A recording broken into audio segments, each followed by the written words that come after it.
Hello and welcome to Magic Matters. My name is Deni. I'm Erica. And we are so happy you are here today. Today's on this very special episode of Magic Matters. We've got questions and answers to give you. Your questions, our answers, and we're really looking forward to doing this. But first things first, if you're not already following Magic Matters on all things social and YouTube, what are you even doing? Please go ahead and do that. Hit that subscribe button. Throw a like our way, and you viewing this means a really big deal. So we just thank you for your time and your effort. And what other shout out do we have? We got to give a shout out to our producer, Lightstrong Media. We must. She's out here killing it. And we're thankful for it. Yes, she's working real hard right now.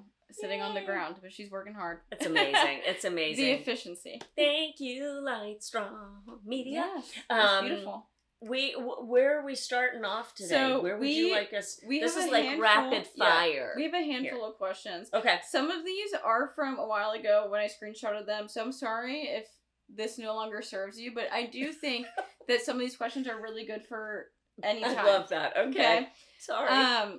From Always Disney Dreaming. This was during the holidays, so I apologize.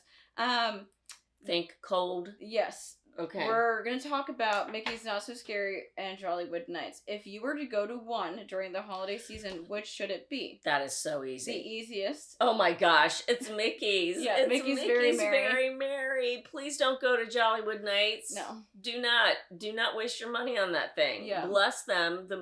They try, and they threw some other characters at guests this past year, but if you didn't already, go and watch my thoughts of the first on my channel. Yeah. I'll put a little plug in for my channel, but go watch it there. It was rough. Watch the whole thing. Yeah, Yeah. My best time of the night was seeing you at the end of the night. Yes. And seeing Rhino and Craig at the end of the night. That was the best part. That was it. Hiding from Brian, the rain. you, me, Craig, and Rhino. And I wore a gown to this thing. Like, I was so excited. I was wearing my sparkly boots. You were wearing your sparkly, we were there. We came with the expectations that they told us to come with. Yeah. And everyone was just roundly let down at the end of the night. Angry. So many people asking for refunds. Yeah. It was really rough. Mickey's. Yeah, go to Mickey's. The cookies. The parade is amazing. Yep. The Snope. Yep. This is why we're friends. It's perfect. It's Please beautiful. Go. You won't regret it. Yeah, do that. Favorite attraction that is unique to Disneyland? So it's kind of, and it's not, but mine is Guardians of the Galaxy Mission Breakout. That is my favorite attraction over there. That and the Incredicoaster are my two favorite attractions over there. So I guess I would have to go together. While we've got a Twilight Zone Tower of Terror, and it's my favorite over here, I cannot get enough of Mission Breakout. What about you? Indiana Jones. Oh, okay. Which we're going to have here. Different version of it, but still. Indiana Jones, Incredicoaster. Yeah. Incredicoaster is just so It's so fun. And it's a reskinned attraction, but this is a great example of them knocking it out of the park. Well, and what I love about it is that when you get to one of the highest points of Incredicoaster, you can see the mountains outside, and I always look for them when we ride it. And I literally was screaming at Lightstrong Media when we were on there, like, look at the mountains! I was like, how cool is that? Because you don't see that here. That's amazing. So yeah, Incredicoaster and Indiana Jones, for sure. What if we had to pick one in Disneyland Park, like Disneyland Park? What do you think? Oh, Alice? Are you saying Alice? Alice is her favorite. Okay, so Lightstrong Media wants to say Alice, the Alice in Wonderland attraction, which I would agree with. This might sound wild. Cuckoo Bananas wild. Okay, what is it? Low-key Roger Rabbit. Oh, I would be with you there. If you want late 80s campy, fun experience. Or Toads. Brian and I would both say that. Yeah, Toads is going to be ultimately mine. Yeah, because it's just so fun, and you get to spin your little car around. I think it's so cool. Yeah. So yeah, that one. For sure. That's a good one. Thank you for the question. If you had the ability to completely update one park, which are you choosing? Oh, good heavens. Hollywood Studios. That's the first one that came to mind for me too. Mm-hmm. And how weird is that? Because that's the park that the most money has been poured into recently, as of late. Yeah. But my gosh, it's like it's disparate lands, and there's no cohesive theme. She has a little bit of an identity crisis right now, and I think that's why like Hollywood Studios came to my mind first. It feels so like disjointed, because like Galaxy's Edge, amazing. Toy Story Land, amazing. Yes. But there is, in every other Disney park, you can feel the connection between the lands. Like, they make sense. I can't find the cohesiveness right now. And I understand, like, oh, they're different, like, movies, and we're stepping into them, and Hollywood Studios movies. Yeah. But that's not, and I hate to sound this way, but it's not how Hollywood Studios is intended to be. Yeah, no, I understand. So for me, it's just weird. If we're gonna make it stepping into these movies, then do it. Yeah, do something that tells the story right off the bat. Starting from like the director, to have like a casting agency somewhere, like something cute like that. Really bring in the story that you can step into these different movies and be part of these movies. And it's gonna take like the Great Movie Ride. I would agree. And and it takes, you're exactly right, it's gonna take pouring as much money into the rest of the park that they poured into Galaxy's Edge. And listen, I know we've got Monsters Courtyard coming, so they're gonna pour in a bunch of money there, but think about what that park's gonna be for a second. Oh yeah. So we're gonna have Monsters here, and we're gonna have Star Wars here, we're going to have Toy Story Land here, and then we're going to have Sunset Boulevard, which is going to feel very strange. Right, and what makes me feel weird, too, is that Toy Story is Pixar. Yeah. Monsters is Pixar. Why are we so separated? It's very interesting. It doesn't make sense. Why not just, it's going to be, Yeah. It's a park filled with IP right now. Yes. And it's going to be even more so. And we're going to have Muppets down at Rock and Roller Coaster, but then you've got the Tower of Terror there, which is IP less. Oh, and I hope they don't touch that. No, they can't. I refuse. Ariana Grande won't let them. That's her favorite attraction. Bless. Glinda does not want it changed. She has a whole essay written about why she loves Tower of Terror and why Disney can't touch it. Bob, please don't. Please listen to her. Okay. Ooh, yeah. Okay. This one is fun. A Kiss, Marry, Kill Disney World Resorts. Lightstrong Media list off 3 resorts that we have to choose from. What? Okay. Give us 3 resorts. Give us 3 Disney resorts. Oh, in general? Yep. Yeah, just name 3 resorts. You could even say the ones y'all visited. Y'all visited on the Skyliner. There's only 2 in Disneyland. No, the ones here. Oh. You want me to give you 3? Yeah. Let's do Grand Floridian. Grand Flo. Contemporary. Contemp. And let's pick Wilderness Lodge. Okay. Wow, we're going all deluxe here. That's hard. Let's go. Okay. I got it. I know mine too. I'm gonna marry Wilderness Lodge. Are you really? Yes, I love that place. I'm gonna kiss the Contemporary, and I'm gonna kill Grand Flo. Ouch. Okay. Although, oh gosh, because now I'm thinking about the food. It's not just about the resort, it's about the food. So I'm gonna, Whispering Canyon, Geyser Point, Roaring Fork, the Little Lounge, Territory Grand Lounge. Flow Cafe, Narcoossee's, I know. Citricos, like, Enchanted Rose, even Gasparilla Island Grill, the counter service at Grand Flow, is chef's kiss. And the bakery team can do little wrong. They've done some wrong, but it's minor. Okay, so I purposely, I don't know if you can hear me, but I purposely went for different aesthetics.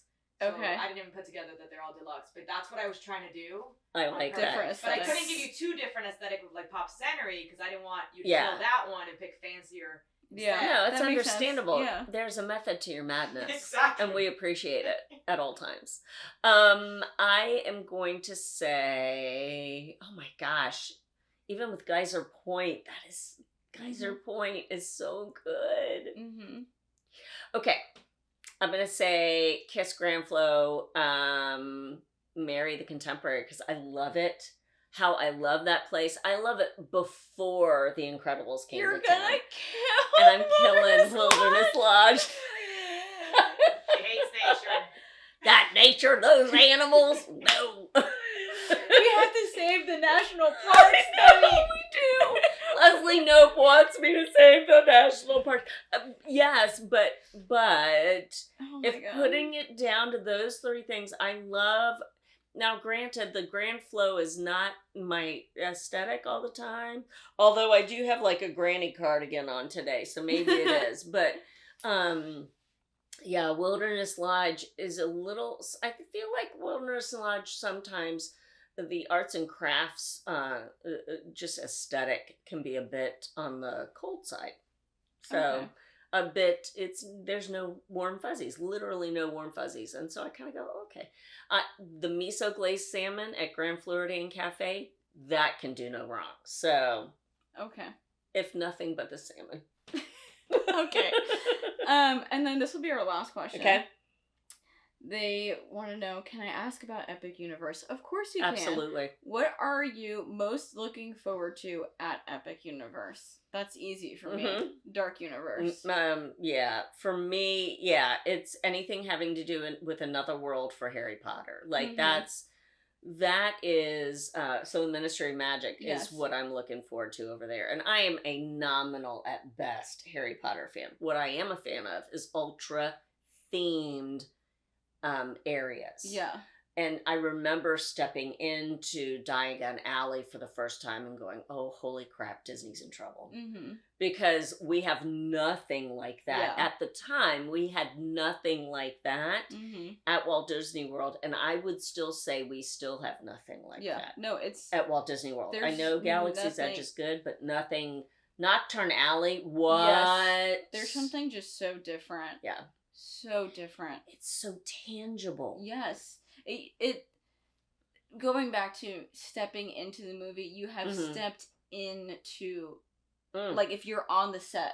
They replicated the set. It's incredible. Yep. You can be Hermione, right? It's unbelievable. You can feel what it was like for them to go to Gringotts, what it was like to pick up your stuff for school before getting on the train, right? Like that train is fantastic. Shout out to my best friend Daniel. He works on the train. Whoop whoop, Daniel. What about you? A Dark Universe. 100%. Okay. They're obviously I've been getting into horror these days with HHN and everything, but there's something so cool about classic Universal monsters, like Frankenstein, Bride of Frankenstein, like all this stuff. It's gonna be so cool. Like, we need to see vampires walking around. I need everything. But what looks cool here is that there's 2 attractions that are going to be in that area. One that's family friendly, and then one that's more on the thrill side. And there's going to be like food. The cats are trying to break in. They said you've had enough. Are literally like, excuse me. I'm really excited for that, but I feel like everyone is excited for Dark Universe, just because everyone's been wanting a year-round haunt adjacent thing from Universal. Is it also like a tendency to embrace the retro and the vintage as well? Like, yes. I would also have to say that How to Train Your Dragon, I love those movies. And I'm very excited for that as well. I've never seen a movie. A Train Your Dragon movie. They're so good. That little dragon guy that they showed, the WFTV or one of the local news channels showed in the back. Oh, he was so cute. I love him. That's Toothless. If I ever get a black cat, Toothless. Toothless. Okay. Well, let's hope the black cat has teeth. Yes. Well, we have one cat right now missing 7, so it's fine. May those teeth rest in peace. Right. I mean, my gosh. But Dark Universe really has me, like, captivated. Even love though, that. like, I love Harry Potter. Even with that, I'm still I want to go to the Dark Universe so bad. So how does Dark Universe and the things within Epic Universe impact HHN? Like, I don't think they will. Will there be any crossover? Will HHN be less because this is more? So I think it'll help HHN in a way, because normally, like last year, there was a Universal Monsters house. It was all the female monsters, full female cast. Okay. It was amazing. And in years past, there's normally always a house of a Universal monster. Okay. Right? Whether it's based off of Dracula, whether it's based off of Frankenstein's monster, right? I think it will show people who maybe don't know anything about these classic monsters and get them excited to maybe step into a house and experience part of HHN. I think it'll be a great way to warm people up to even having an idea of going to HHN. So I think it'll actually help. Okay, good. I watched Dracula on Halloween when I was a kid. Like I was 9 or something. And from that night on, I have slept with my blanket up to my chin so that he wouldn't come in and bite my neck. Like literally, until I was like a full-grown adult, was sleeping with my sheet, because my sheet had, if I had my sheet up, then he couldn't get to my neck. No joke. That night forward. Now I'm fine sleeping with the sheet wherever it is. Because Brian will fight him off. Exactly. But literally, like, all the way up to my chin. Yeah. So I don't know that I'll be going to... It's not going to be that spooky scary. I'll hold your hand. It'll be fine. I'll have to bring my blanket with me and wear it over the park. But thank you so much for sending in these questions. We're going to keep putting on Instagram every couple of weeks to send in questions so that we can do this like every other month and kind of just connect with you guys on that and see what you guys want to know. But that was fun. Yeah, that was. Yeah. You guys should answer those questions in the comments, because that was a lot of fun. So pick a question or 2 or 5 and drop your answers in there, and then we can't wait to see what you come up with. Like, what are you most looking forward to? Which resort would you kiss, marry, or kill? And on and on and on. Let us know, please, because those are very creative. It's fun. And you won't miss out on the next time that we ask for questions if you are following Magic Matters Pod on Instagram. So please make sure to do that. Again, please give this a like. Please subscribe if you haven't already. And if you want to follow along with my adventures, you can follow along at Deni_Sunderly on Facebook and Instagram and YouTube. Where can people find you? You can find me at Healthy Dose of Erica. It's literally every social media platform and YouTube. Type in that name and you'll find me. All right.